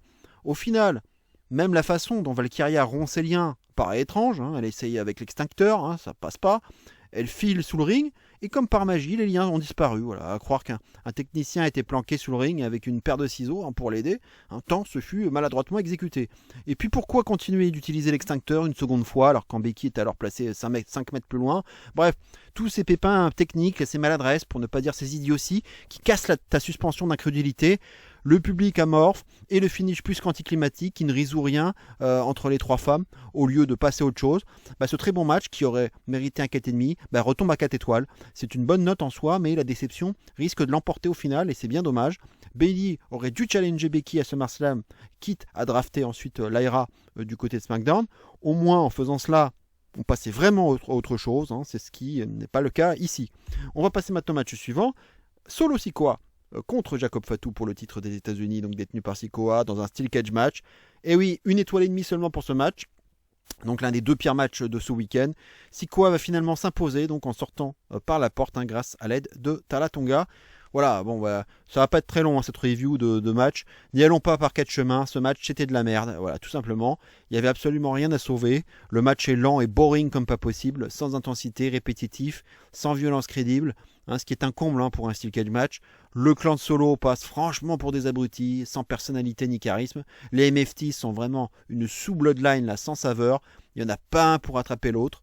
Et comme je le disais, la stipulation du steel cage match, je l'avais dit dans ma vidéo prono, ne règle rien. À partir du moment où tu peux intervenir en escaladant la cage ou bien en passant par la porte au moment opportun. Le booking de ce match est extrêmement paresseux, un trop plein d'interférences, le même scénario à la sauce Bloodline, là, répété over and over and over again. On a l'impression que Triple H ne sait plus quoi faire avec cette storyline et qu'à nouveau, comme je le disais déjà après SummerSlam 2 ans auparavant, ils sont en train de sauter par-dessus les requins avec la Bloodline, quoi. Un rythme mou, comme pas possible. Solo tentant constamment de sortir par la porte là dans les premières minutes, c'était assez lassant. Le spot où Jacob brise les menottes a été raté en plus par les caméras et les séquences d'interférence étaient maladroites.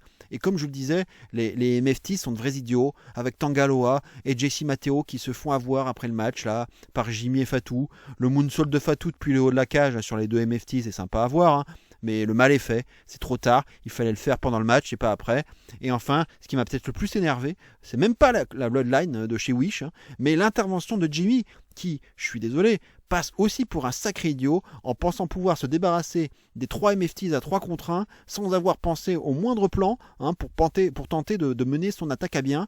Pas de LA Knight, pas de Jey Uso, pas de Reigns, sait-on jamais, pas de Tama Tonga, qui aurait pu en effet, de Zilla Fatou, allez soyons fous, ou je ne sais qui d'autre. Je ne dis pas que c'est ce que j'aurais voulu voir, mais à minima, quand tu veux t'attaquer à 3 sbires, essaye au moins d'amener le nombre suffisant d'hommes pour se mesurer à eux, au lieu de se jeter là dans la gueule du loup, dans un combat perdu d'avance, quoi. Une intervention totalement stupide donc et inutile qui vient mettre un dernier clou dans le cercueil de cette daube infâme, l'un des pires matchs de la VIVE en PLE en 2025, si ce n'est le pire. Bref, l'histoire va continuer. On tease même le Tala Tonga contre Fatou, dont je n'ai strictement rien à faire. Si c'est pour Clash in Paris en plus, non merci.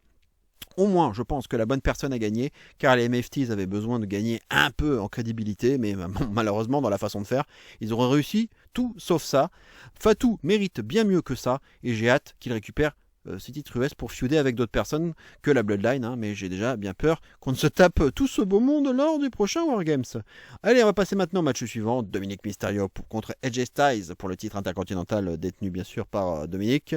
3 étoiles pour la note. Beau troll d'AJ envers Dominic avec son entrée à la sauce Eddie Guerrero là, dans le Lowrider tout en portant un pantalon clin d'œil à celui que portait Eddie dans son fameux match contre Rey Mysterio à SummerSlam 2005, 2005 justement il y a 20 ans, pour la fameuse custody, la garde de Dominic. Souvenez-vous de ce match mythique. On pourra dire que c'est un match 100% hommage à Eddie Guerrero en fin de compte. Le lowrider, le chair spot et le boot spot, comme contre Kurt Angle à Mania 20, tout y était. Le match est sympa, sans plus, il y a un peu de fraîcheur, c'est du pur divertissement et je pense que son placement juste avant le main event est plutôt rusé ici. Ça permet de souffler un peu tout en instillant une dose de nostalgie. Je regrette cependant que l'on ait décidé de prendre un virage comique dans ce match, qui en soi était tout de même un match pour le championnat intercontinental, qui est un titre mythique à la VVE. Même si le build-up était aussi axé sur la comédie, j'aurais aimé un match plus compétitif et plus axé sur le in-ring, car les deux en auraient été largement capables. Le côté hommage à Eddie n'était pas antinomique, avec un autre côté plus compétitif. Edge a tout de même mis en avant Dominic, qui est de plus en plus à l'aise dans son personnage, malgré un in-ring qui reste encore moyen et perfectible. L'idée finale de Dom, en levant sa botte pour piéger Edge avec le calf crusher, là, ajoute une belle touche d'inventivité qui colle bien au gimmick de Dom, menteur tricheur, version moderne. Si je pinaille un peu, je dirais qu'il fallait être quand même assez malin pour se dire qu'après avoir subi le calf crusher, Dom baisse la fermeture éclair de sa botte en anticipant le fait qu'AJ porterait à nouveau ce même calf crusher plus tard dans le match. Autant, ça faisait sens avec l'ankle lock de Kurt Angle, qui portait souvent, autant le calf crusher d'AJ, c'est pas une prise qu'il porte non plus 10 fois par match, quoi. 10 minutes, c'est tout de même un peu court pour un match à SummerSlam pour le titre intercontinental. 5 minutes de plus avec davantage de in-ring et plus de sérieux m'aurait davantage convaincu.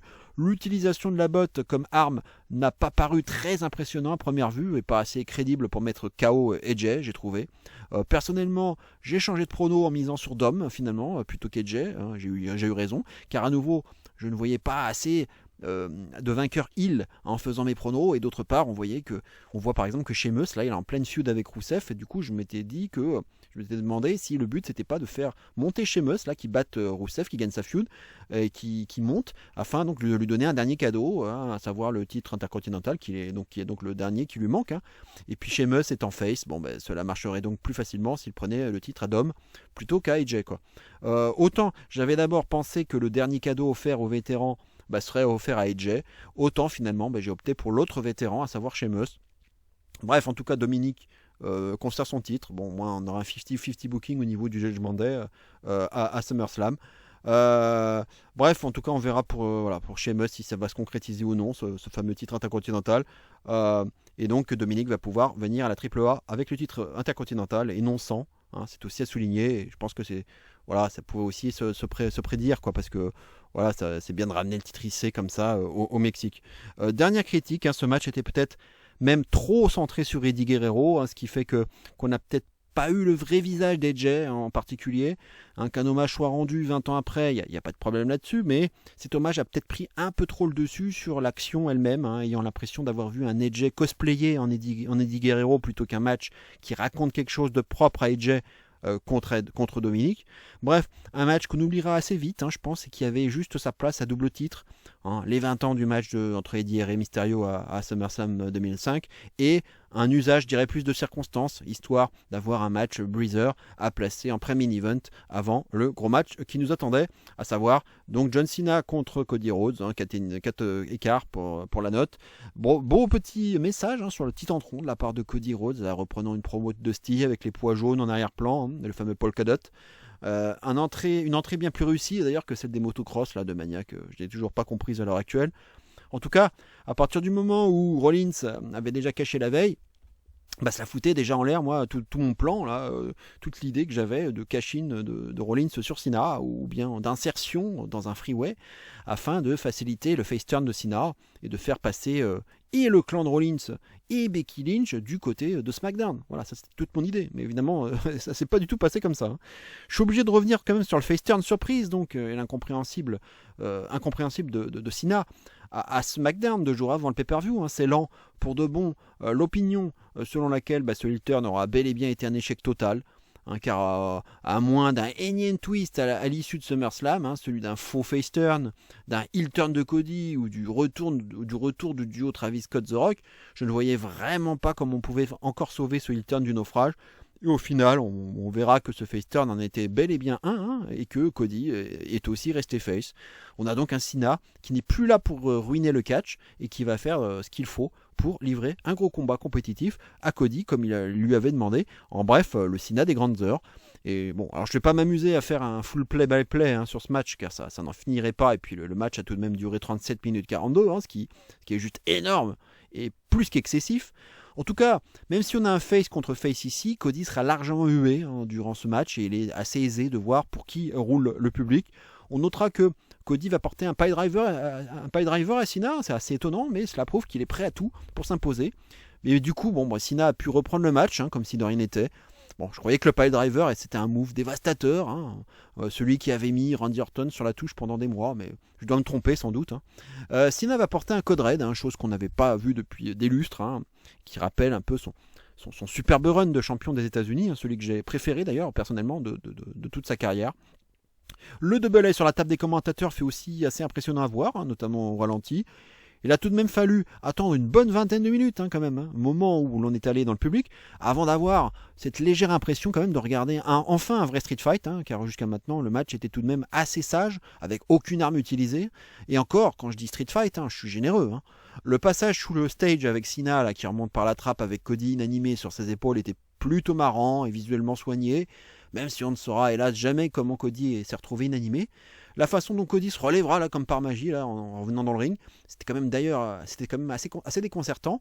Cody se fera huer en utilisant la protection du ring là à son avantage après l'avoir dévissé lui-même. Cena qui étrangle Cody avec la corde m'a tout de suite rappelé son combat face à Umaga. Là encore, un clin d'œil à la carrière de Cena est fait. Cena qui se dégage du triple Crossroads, c'est juste du grand n'importe quoi. Et je peux alors plus suspendre mon incrédulité. Là, tant les kick-outs auront été légion et les finishers portés à foison. Cena réagira avec 2 doublets et même un super doublet pour finir, mais je vous le donne en mille, Cody va kick out à son tour. Voilà ce que ça donne quand Super Cena affronte Super Cody, le même de Spider-Man, par excellence. Trop c'est trop, et le relatif plaisir que j'avais à suivre ce match s'étiole à mesure que les kick-outs s'enchaînent. Mais ça y est, on arrive enfin au bout du combat avec le Super Cody Cutter de la deuxième corde sur une table, puis un dernier Crossroads pour la route. Cody Rhodes redevient champion du monde pour la 2e fois de sa carrière. Et le règne de Cena n'aura finalement duré que 4 mois à peine. Pas de heel turn, le câlin, le respect, et Cena qui met Cody over, ni plus ni moins, ça lui change un peu, en lui passant la torche, comme diraient les Américains. SummerSlam, c'est terminé pour Cena, son ultime combat, et ovation pour lui, seul sur le ring. Fini le Cena Hill, et c'est tant mieux, ils ont eu les couilles d'essayer, certes, faut le saluer, ce fut un échec complet. Bref, c'est pas plus mal d'avoir abrégé ça et de ne pas avoir laissé traîner ça jusqu'à la fin de l'année, comme je l'imaginais au départ. Quant à l'évaluation du match, je la trouve vraiment pas facile à faire, car ce match a ses défauts, mais je ne peux pas ne pas saluer l'effort colossal réalisé par rapport à l'atrocité du premier match qu'ils ont eu à Mania. Un Cena retrouvé qui a décidé de remonter le temps, livrant sa meilleure performance depuis bien longtemps. Son implication, son intensité et ses spots spectaculaires ont permis de revoir l'espace d'un match le Cena des grands soirs. Un match qui corrige en grande partie le misérable match de Mania, avec un contexte qui a aussi changé entre temps. Fini la ruine du catch, on a eu un vrai mano à mano ici, sans la moindre intervention ridicule ni le moindre rêve bump, c'est à souligner aussi. Un affrontement clair, direct et quelque peu épique entre 2 babyface majeurs.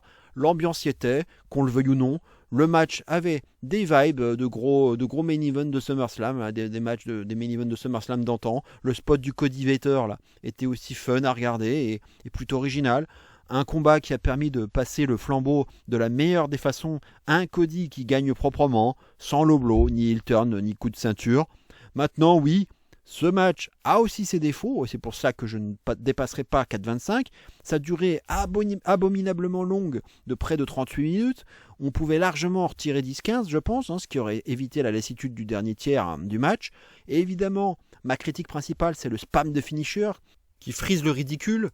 Les kick-out répétés faisaient que les finishers en devenaient ridicules et ce match ne racontait plus rien de crédible à ce moment-là.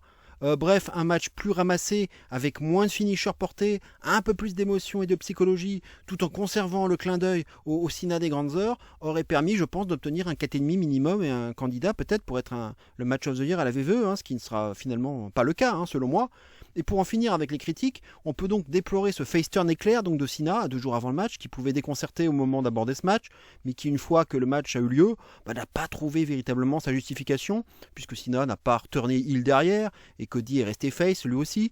Et vu ce qui s'est passé en plus après le match, ce face turn n'avait strictement pas besoin d'être fait pour qu'il ait lieu à l'arrivée. Finalement, ce face turn n'a servi qu'à avoir un long match compétitif qui n'a pas ruiné le catch, tout en revivant les grandes heures de Cena, ni plus ni moins. C'est la seule explication que j'y vois ici, car si on avait encore eu le Cena Hill, on aurait été bon pour un 2,75 boring au possible, comme à peu près comme Mania, quoi. Bon, voilà, quand faut y aller, faut y aller. Je dois aborder l'inabordable, l'impensable, l'innommable. C'est franchement difficile pour moi, car on sort déjà des hommages à Hulk Hogan qui n'étaient déjà pas simples à faire, même si c'était mon choix de le faire. Mais il faut bien évidemment distinguer l'homme du catcheur, de ce qu'il représentait et de tout ce qu'il accomplit. Et là, je dois parler d'un autre cas sensible, seulement quelques jours après, décidément. Parler de catch, c'est compliqué en ce moment, il faut marcher sur des œufs. Le Rock n'est donc pas arrivé, non. Triple H nous avait dit qu'on n'avait encore rien vu à l'issue de la nuit 1. Et en effet, on n'avait encore rien vu. Et j'aurais franchement préféré ne jamais le voir. Brock Lesnar, oui. Brock Lesnar fait son retour. Et le pire dans tout ça, c'est que la pop est gigantesque. Hein. Et quand je vois les commentaires des uns et des autres sur Twitter, ou Cage Match notamment, c'est à l'image de la réaction du public américain, quoi. Ils s'en branlent, ils préfèrent kiffer le moment en mettant tout sous le tapis. Voilà, grand bien leur face. Ça fait trop longtemps qu'on se tait, qu'on ferme les yeux, qu'on accepte tout là, sous prétexte qu'on est fan. Mais là, non. Trop, c'est trop. Le retour de Brock Lesnar à la WWE dans le contexte actuel est inadmissible, inacceptable, une véritable gifle à la gueule de tous les fans, une insulte à l'intelligence, et pire encore, un crachat en plein visage des victimes. Je vous le rappelle, parce qu'apparemment, à Stamford, on a la mémoire très, très sélective, Brock Lesnar est accusé dans l'affaire Janelle Grant, une affaire gravissime de trafic sexuel, de coercition, d'abus de pouvoir, une affaire qui n'est pas un scandale de coulisses ou une polémique de Twitter. Non, non, non, on parle de criminels, d'agression sexuelle, de manipulation systémique, orchestrée par Vince McMahon, Brock Lesnar, etc. Et malgré tout ça, la WWE a décidé que c'était le bon moment pour le faire revenir, comme une fleur, à la fin d'un main event. Pourquoi ? Parce que Cena l'a réclamé, Dixit Triple H, et puis bon, Lesnar fait vendre, n'est-ce pas ? Et puis on compte sur notre mémoire de poisson rouge aussi, parce qu'on s'imagine qu'avec une musique, un titantron et un effet de surprise, on va oublier qu'on est en train d'acclamer un mec cité dans une plainte fédérale pour trafic sexuel. C'est ça le plan. C'est pas de la maladresse, ça. C'est de la complicité, c'est de la lâcheté. Et ne me parlez pas de présomption d'innocence pour justifier ce retour. La WWE, c'est une entreprise privée. Ils n'ont aucune obligation légale de continuer à donner une tribune à des personnes sous de telles accusations. On parle d'un choix moral et ils ont choisi l'argent, encore, comme toujours. Mais il y a pire, parce que ce retour, il s'inscrit dans un contexte politique qu'on ferait bien de ne pas oublier. La WWE aujourd'hui, c'est la cour du roi Trump, on le sait, on le voit. Linda McMahon, actuelle secrétaire d'État à l'éducation, n'a jamais coupé le cordon. On est face à une entreprise qui est prête à se prostituer auprès des puissants, des corrompus, des criminels, tant que ça garantit de garder leur place à la table. Regardez la manière dont ils ont géré ce scandale. Ils agissent exactement comme un parti politique aux abois. Ils minimisent, ils étouffent, ils détournent l'attention. Vous croyez que c'est une coïncidence si la WWE, depuis 2020, caresse son électorat là, comme un petit animal docile en jouant les bons petits soldats du système ? Non, c'est une stratégie. Et Lesnar, malgré les accusations, est un outil de cette stratégie. Je suis fan de catch depuis des années, j'ai parfois vibré devant des matchs de Lesnar, ça a pu m'arriver aussi. Mais aujourd'hui, je suis écœuré, parce que là, il ne s'agit plus de kayfabe, de booking ou de scénario raté. Là, on parle de principes fondamentaux, on parle de respect, de dignité humaine. Qu'est-ce qu'on cautionne en tant que fan en acceptant ça ? Que les victimes peuvent aller se faire foutre tant que le produit reste divertissant ? Qu'on peut normaliser le retour d'un accusé de trafic sexuel sans le moindre remords parce que business is business ? Qu'on peut rire et applaudir pendant que la WWE se couche devant Trump et les siens, quitte à devenir leur machine de propagande silencieuse ? Moi, je refuse. Je refuse de continuer à regarder ça comme si de rien n'était. Je refuse de jouer le jeu de ceux qui, dans les hautes sphères de la WWE, pensent qu'on est trop stupide, trop distrait, trop lobotomisé pour leur dire non. Ce retour de Lesnar, c'est peut-être juste un segment, entre guillemets, pour certains, mais pour moi, c'est la ligne rouge. C'est le moment où l'on doit se regarder en face, nous les fans, et se demander qu'est-ce qu'on est en train de cautionner. La WWE a eu l'occasion de prendre ses responsabilités, elle a choisi de protéger ses stars, son portefeuille et son image, pas les victimes, pas les valeurs, pas nous. Alors aujourd'hui, ce n'est pas juste Brock Lesnar que je boycotte, c'est toute cette hypocrisie systémique, et j'espère que vous serez nombreux à en faire autant. Maintenant, libre à vous de le faire. Voilà. Et dire que j'avais en plus pensé à aller à Clash in Paris à la base. J'ai finalement bien fait de ne pas le faire. Voilà, j'ai vraiment plus envie. Et quand on a appris en plus après la nuit 1 que la WWE arrêterait de faire des conférences de presse post-show avec les catcheurs, on comprend mieux suite à ce scandale pourquoi ils ont arrêté. La fuite en avant, encore une fois, c'est tellement plus facile. Et quand on interroge Triple H sur les allégations qui touchent Vince McMahon et que celui-ci répond juste par un nobody's perfect, vous trouvez ça franchement normal ? Ça fait que minimiser les crimes en les rendant banals. C'est du mépris pour les victimes, c'est de la complicité par minimisation. La WWE refuse de se confronter à la réalité. Triple H renforce l'idée qu'à la VVE, le succès, l'argent et la loyauté interne priment sur la morale, sur la justice et sur la décence. Cette phrase est dangereuse car elle envoie un message glaçant aux futures victimes, aux lanceurs d'alerte. Vous pouvez crier, pleurer, déposer plainte, ça ne changera rien. Chez nous, personne n'est parfait et on protège les nôtres. Voilà. C'est exactement cette mentalité qui fait que des hommes comme Vince McMahon ont pu agir en toute impunité pendant des décennies. Depuis son arrivée au pouvoir, Triple H essaie de vendre l'image d'une VVE moderne, plus responsable, plus à l'écoute. Mais cette réponse montre que derrière le vernis, rien n'a changé. C'est la même vieille machine à broyer les scandales, à étouffer les victimes sous des discours creux. Comment croire à la nouvelle VVE quand son leader minimise les pires accusations de son histoire d'un simple haussement d'épaule, qu'il soit son beau-père ou non d'ailleurs. Bref, ce Nobody's Perfect résume bien la situation et confirme ce qui vient de se passer avec Brock Lesnar.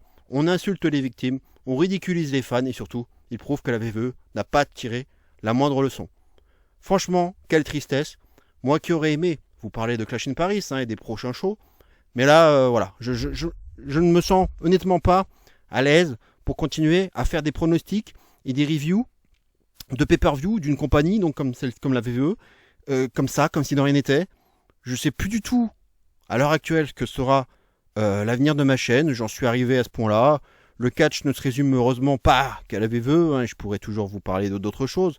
Mais voilà, moi je suis parfaitement conscient que la VVE, c'est ce qui fait le plus de vues, ce qui intéresse le plus les gens en matière de catch. Alors, à quoi bon, franchement, donner autant d'énergie et de mon temps pour parler d'autres compagnies, pour faire 20 vues à tout casser? Honnêtement, ça vaut pas le coup. Je vais profiter là du fait que je suis en vacances depuis peu pour me reposer, c'est le plus important là. Je vais faire une pause là sur ma chaîne. Je sais même pas, franchement, si je reviendrai à jour. Là pour l'instant, c'est pas du tout dans mon état d'esprit. De toute façon, voilà, pour être honnête, franchement, j'envisageais de finir à la fin de l'année, car à un moment donné, tout ce travail, c'est prenant, c'est usant, et surtout, je fais ça gratuitement, depuis le tout début, il faut le savoir. Je n'ai absolument pas de raison de faire ça, c'est juste la passion qui me poussait à le faire. Voilà, j'avais envie de parler de ma passion et de faire mes analyses, tranquillement. Voilà, même si personne pratiquement me connaît, que je fais 50-100 vues, pas plus. Voilà, je suis discret, j'aime bien cette discrétion. Je faisais mes petits trucs dans mon coin. Voilà, bon, j'arrêterai pas de regarder du catch pour autant. Mais là, franchement, voilà, c'est compliqué là de parler, en tout cas de VVE, après ce qui s'est passé la nuit dernière. Donc là, j'arrête ici car j'ai beaucoup parlé. En tout cas, mais merci à tous. Merci, je ne peux que vous dire merci pour toutes ces années. Là, j'ai malheureusement, ça fait un coup d'arrêt. Là, c'est même encore un peu brutal pour moi de me dire que là, il n'y aura pas de morceau catch, qu'il n'y aura pas de pronostic, pas encore moins de review. Voilà, c'est là, je stoppe là. Je stoppe. Là, c'est trop compliqué. Et là, je suis fatigué en fait. Je suis fatigué. Je remercie évidemment tous ceux qui m'ont suivi. Merci pour votre fidélité, notamment Gino la moins froide que je salue, et puis tous ceux avec qui je regarde les pay-per-view régulièrement, qui me reconnaîtront.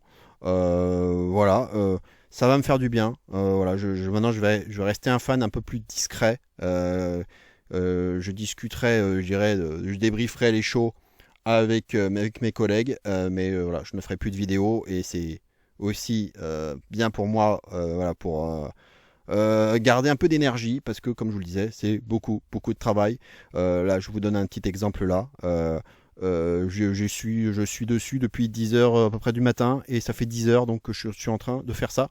Donc en gros, je me suis grillé une journée entière, même si c'est de la passion certes, mais je me suis grillé une journée entière là pour travailler cette review. Voilà, donc c'est faire ça à chaque fois, c'est vraiment usant et puis ça va faire 9 ans, surtout bientôt 9 ans que je fais ça. Donc à un moment donné, voilà, ça tombe bien, on va dire que c'est un mal pour un bien, et du coup, ça va me permettre de souffler et de penser un peu à moi, à faire d'autres choses. Mais en tout cas, merci à tous. Vous n'y êtes pour rien, bien sûr. C'est une très belle occasion finalement d'arrêter là. Et voilà, l'été, ça va me permettre de me reposer. Merci à tous. Je vais arrêter ce roman. Merci. Et voilà, évidemment, vous avez le droit de penser différemment, même si évidemment ça va être difficile de débattre sur ce sujet qui est quand même très, très, très touchy. Euh, mais comme je le vois globalement, on va dire les Français sont à peu près sur la même ligne, hein. Alors que les Américains, on a l'impression que tout passe, il n'y a pas de souci. Voilà, ils n'ont pas du tout la même. On a l'impression qu'ils ont des œillères. Enfin, c'est la mentalité, je sais pas, mais c'est complètement apocalyptique, quoi. C'est hallucinant. Bref, merci à tous pour toutes ces années. Portez-vous bien. Vive le catch. On va essayer, en tout cas, de dire vive le catch, parce qu'il n'y a pas que ça, comme je vous le disais. Il y a d'autres bonnes choses. Il y a des tournois, il y a le Japon, il y a plein de choses sympathiques à voir. Et ça va faire du bien. On va s'évader. Regardez un peu d'autres catch. Merci à tous. Et zéro miedo quand même. Merci. Ciao.